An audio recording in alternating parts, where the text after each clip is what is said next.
Nampak.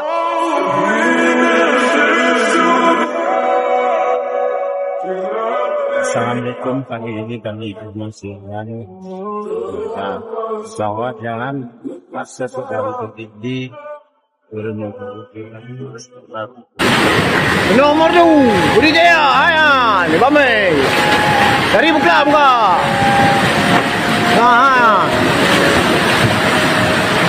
yang pertama lah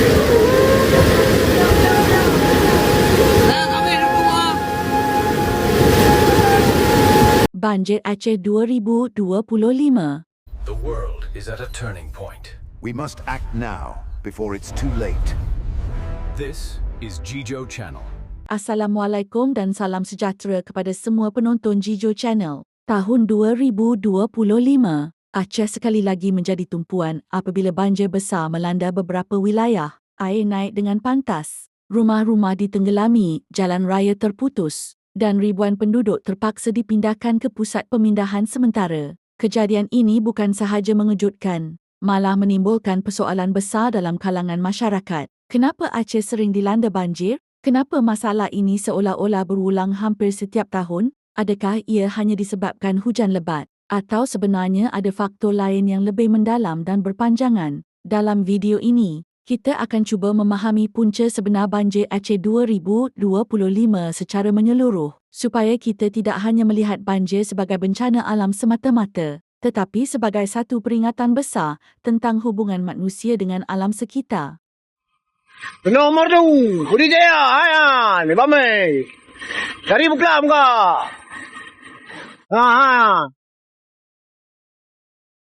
yang pertama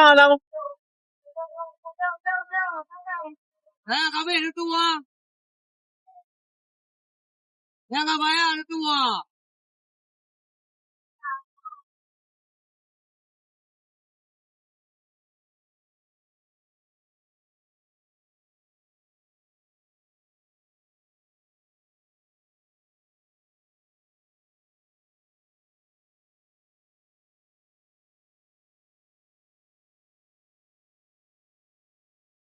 Nah, kondisi sekarang saat ini di Menasah Pantai Gelima ini warga dari banjir kiriman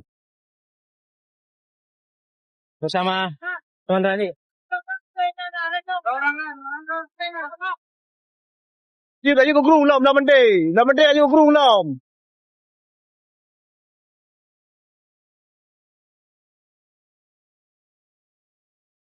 Obrak dia Hayan. Oh, kau pemimpin.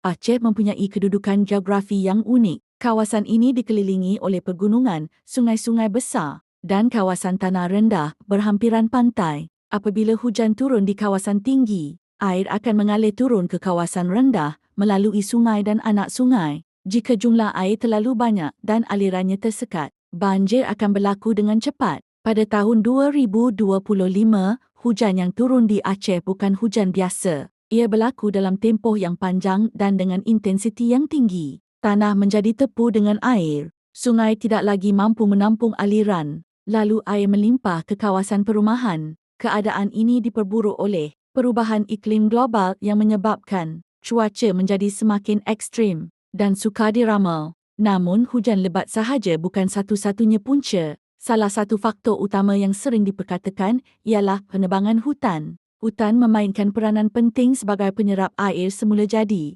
Apabila hujan turun, akar pokok membantu menahan air dan memperlahankan aliran ke sungai. Tetapi apabila hutan ditebang secara berleluasa, air hujan terus mengalir ke permukaan tanah tanpa halangan, menyebabkan limpahan air yang mendadak. Penebangan hutan juga menyebabkan tanah menjadi mudah runtuh. Lumpur dan tanah yang dibawa arus air akan masuk ke dalam sungai, menjadikan sungai semakin cetek. Sungai yang cetek tidak mampu menampung air dalam jumlah besar. Lalu air melimpah keluar dan menyebabkan banjir di kawasan sekitarnya. Selain itu, pembangunan yang tidak terancang turut menyumbang kepada masalah ini. Banyak kawasan yang dahulunya berfungsi sebagai kawasan tadahan air telah ditukar menjadi kawasan perumahan dan komersial. Rumah dibina terlalu hampir dengan sungai. manakala longkang dan sistem saliran tidak dinaik taraf mengikut pertambahan penduduk. Apabila hujan lebat berlaku, air tidak mempunyai laluan semula jadi untuk mengalir,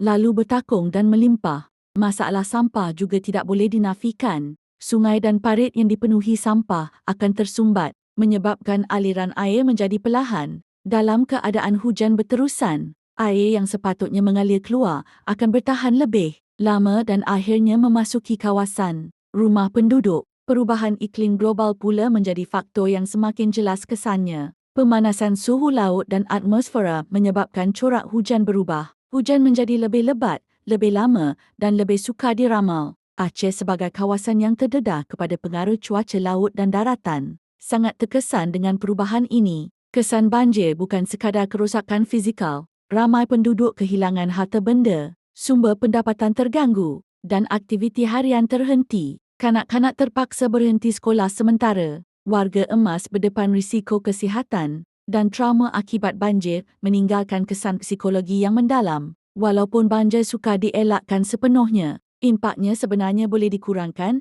jika langkah pencegahan diambil dengan serius. Pemeliharaan hutan, perancangan pembangunan yang lebih berhemah, penyelenggaraan sungai dan saliran, serta kesedaran masyarakat tentang kepentingan menjaga alam sekitar adalah antara perkara yang sangat penting untuk masa depan.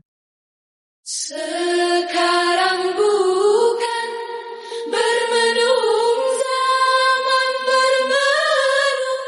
Nah, mari bersama, oh adik memetik bunga. Mari menyusun seroja bunga seroja. Hiasan sanggung remaja putri remaja, rupa yang elok jangan dimanja, pujalah dia.